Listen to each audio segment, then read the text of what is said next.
A través de la genética, los científicos han podido estudiar los mecanismos que rigen los procesos de la herencia biológica. Así han emprendido un camino abocado al estudio de la forma en que los seres vivos transmiten sus características a sus descendientes. En nuestros días, la genética ha tenido un desarrollo muy importante. Los experimentos de clonación de ciertos animales y de mejoramiento de algunos alimentos mediante técnicas de laboratorio son un claro ejemplo de la relevancia actual de esta ciencia. Sin embargo, desde hace mucho tiempo, los hombres han experimentado con las características hereditarias de los seres vivos. Y lo han hecho por medio de cruzamientos selectivos de diferentes especies. Por supuesto, antes del surgimiento de la genética, los experimentos eran empíricos y sus resultados impredecibles. Con el advenimiento de esta ciencia, ha sido posible controlar y predecir los resultados de los experimentos en los cuales se manipulan los factores hereditarios.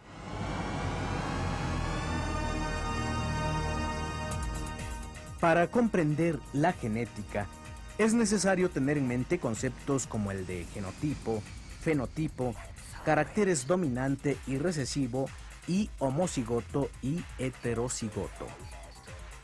Aquí solo abordaremos los conceptos referentes a los genotipos, homocigoto y heterocigoto.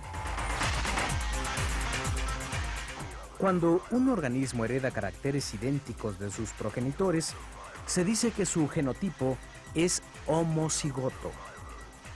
Por ejemplo, si alguien hereda de su padre y de su madre el color de ojos café, entonces el genotipo es homocigoto.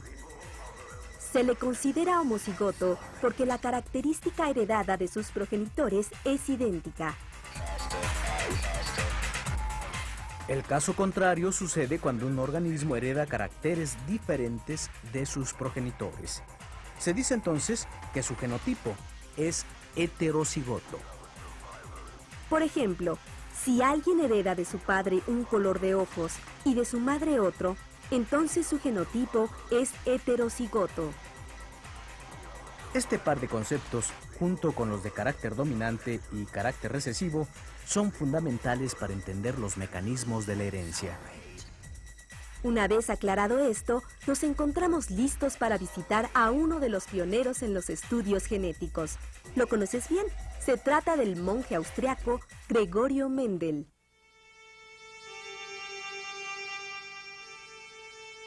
Durante 8 largos años, Mendel realizó diversos experimentos con plantas de chícharo. Su objetivo era descubrir la forma en que los seres vivos transmitían a sus descendientes la información hereditaria. Como preparación a sus experimentos, Mendel se aseguró de que las plantas de chícharo con las cuales iba a trabajar fueran de raza pura. Esto lo consiguió fecundando artificialmente las plantas de chícharo. Primero les cortó las anteras mientras estaban inmaduras para evitar que las plantas se autofecundaran. Después fertilizó el estigma con polen de otra planta y colocó bolsas sobre las flores para evitar la llegada de otro tipo de polen. De esta forma, controló la paternidad de cada una de las generaciones. Al controlar la reproducción de las plantas, aseguró que solo produjeran hijos con las características que le interesaba estudiar. Mendel consiguió así generaciones de homocigotos, es decir, razas puras cuya descendencia sería idéntica a sus progenitores.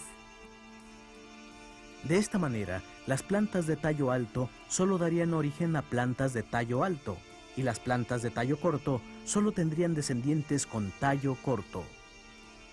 Tras asegurar la reproducción de estas características, Mendel comenzó con los experimentos que lo llevarían a postular 3 leyes.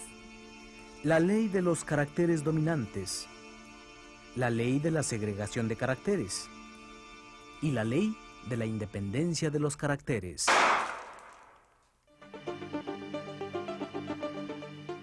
Para postular su primera ley, Mendel experimentó con las plantas de chícharo homocigotas. Cruzó ejemplares de las razas puras que había obtenido, es decir, las plantas con tallo alto y las plantas con tallo corto. Los 4 hijos resultantes de la cruza eran de tallo alto, sin importar que en su genotipo tuvieran la información correspondiente al tallo corto. Mendel estableció entonces que el carácter dominante en los chícharos era el tallo alto. Al tallo corto lo definió como carácter recesivo, pues no se había expresado en el fenotipo. Mediante esta experiencia, empezó a develar los primeros secretos del mecanismo hereditario. Había descubierto que en el fenotipo de los descendientes de la cruza de razas puras se manifestaría siempre el carácter dominante.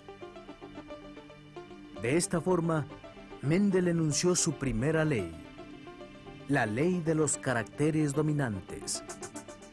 En ella se postula que todos los descendientes de un cruce entre dos líneas puras son iguales entre sí.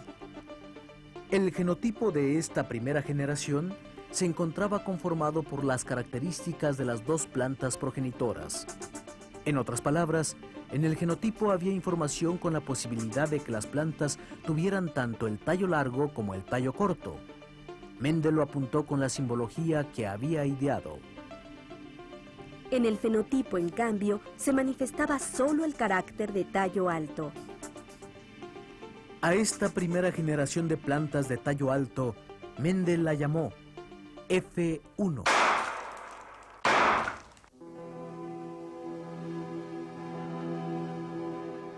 Mendel continuó sus experimentos con las plantas de la generación F1 y decidió cruzarlas entre sí. Tras cruzar a los hermanos, obtuvo resultados distintos a los de la primera generación. Los descendientes fueron 3 plantas con tallo alto y una planta con tallo corto. El carácter recesivo, el cual había permanecido oculto en la generación anterior, finalmente se manifestó en el fenotipo. Mendel había descubierto que los caracteres recesivos permanecían ocultos en la primera generación, pero reaparecían en el fenotipo de la segunda. De esta forma, comprobó que en las características hereditarias intervenían 2 informaciones distintas, la del padre y la de la madre. Una de las informaciones pertenecía al carácter dominante y la otra al carácter recesivo. A la segunda generación, Mendel la llamó F2. El genotipo de la generación F2 fue diferente al de la generación F1. Se produjeron 2 homocigotos y 2 heterocigotos. Uno de los homocigotos fue dominante y el otro fue recesivo. El fenotipo se manifestó en 3 plantas con tallo largo y una planta con tallo corto. Con base en estas observaciones, Mendel postuló su segunda ley, o ley de la segregación de los caracteres. En esta segunda ley se establece que los factores hereditarios que determinan un carácter recesivo solo se manifiestan cuando el genotipo es homocigoto.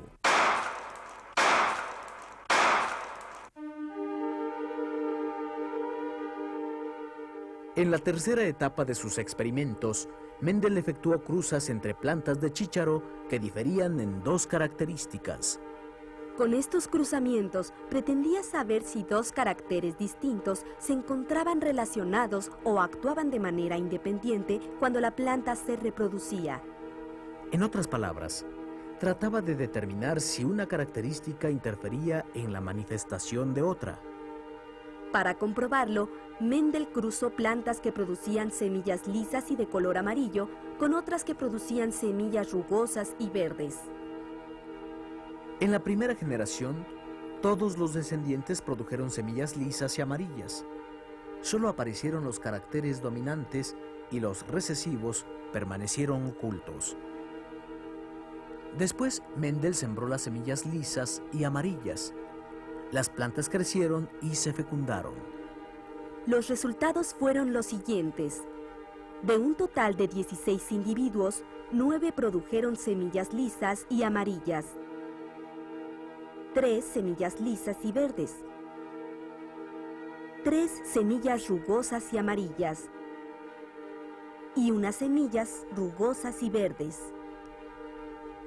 En esta generación, aparecieron 4 tipos de plantas posibles con respecto a las características de la semilla. El surgimiento de esta variedad de plantas indica que las unidades hereditarias para los diferentes caracteres se comportan de forma independiente. se combinan de tal manera que dan todos los fenotipos posibles. Los resultados obtenidos llevaron a Mendel a postular la tercera ley, o ley de la independencia de los caracteres. En esta ley, Mendel estableció que cuando se combinan varios caracteres, se transmiten o se heredan de forma independiente. Es decir, que un carácter no interviene en la manifestación de otro. La información genética de cada uno de los caracteres conserva su independencia.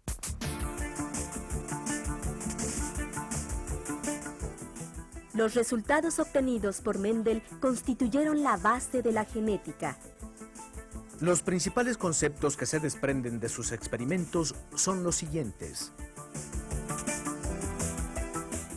Los rasgos hereditarios se encuentran gobernados por genes que nunca se mezclan y siempre conservan su identidad.